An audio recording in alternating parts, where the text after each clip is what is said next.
Who's buying below 30K? The whales are, and you, what's going on, everybody? I'm looking at the levels of crypto and everything, and I want to share with you what I'm finding.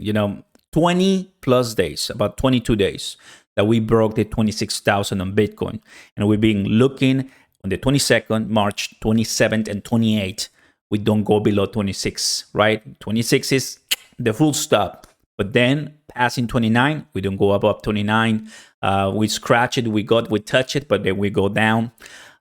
We have to be cautious as far as where are we going to be breaking up or down. And I want to tell you the full story plus three indicators that are great: fear and greed index, the Bitcoin rainbow chart, and the 1400 moving average. Here's what's going on. This red line that I have, horizontal line, it is where Bitcoin is stopping. Right here on the 22nd, on the 29th, 28th, 7th, and right here on the 30th. It is important to see, guys, that, whatever happens in the consolidation that we're seeing left and right, we're just not moving. And that goes for Ethereum, for other major altcoins. We have to exclude Dogecoin because of what happened, right? Early April, right? That was Elon Musk, but here it is. The reality, it was a complete pump and dump. Everybody knew it. We shouldn't be surprised. But every time we try to pass the 29, we get immediately rejected. So we have to be ready for the following. In this upcoming weeks for Bitcoin, we are approaching the CPI data, right? The Consumer Price Index. Realistically speaking, it has to be lower because of the increases in the FOMC, in the federal funds rate. It has to be lower, period. From the 6% that we had, 5% or so. That means that we will have to retest roughly 29,600, 29,500. That has to happen. And we've seen it before. So it could be a buy the room or sell the news, but I believe in the 4 hours, we're looking really sexy to have a nice breakout. And it makes total sense. Check this out. So far, 1.18, we've seen it forever. So we're not leaving that range thus far. But with the news that are coming up this new week, perfect.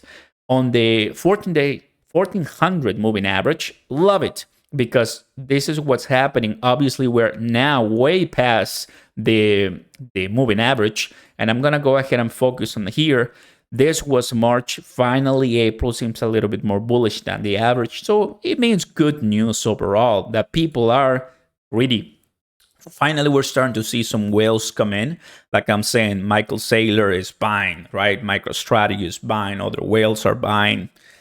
Definitely they know something, and most of the time everything that they know, we already know it as well.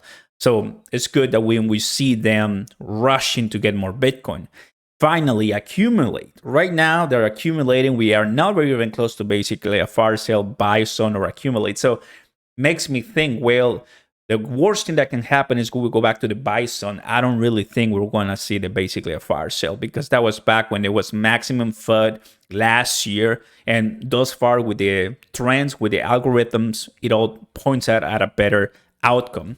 So going back to this, if I come and look at the weekly, because I think that's a way better way to analyze this thing, check this out. This is how the trend right now is going since October 22nd. We're going this way, we're passing 24, we're passing 28, we go lower. Then we come down to the 17. The last one was 19,000. This was March, early March, immediately pumped right here. March was a great month for us. So either we first need to break lower than the 26, which could it happen? Everything's possible in crypto, but so far we've been getting rejected all the way up, which is great. But right here, in my opinion, this one is going to be broken. It's going to be touched once again as the news come out with the CPI and more very good news, because so far it's inundated, flooded with great positive news when it comes to Bitcoin. By the same token, the sad, bad news against all anti-crypto armies coming from the United States government and from Fed now and from the CBDC in Europe.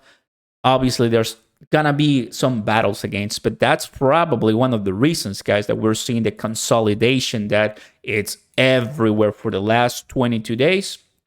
So from here all the way here, 21, 22 days. Same with Ethereum, although Ethereum is doing a little bit more better, than Bitcoin because it has grown a little bit higher. That's what's going on. The RSI tells me that it's in the completely solid stall state, not seeing major pumps and dumps. Right now, it's been a bit, uneventful.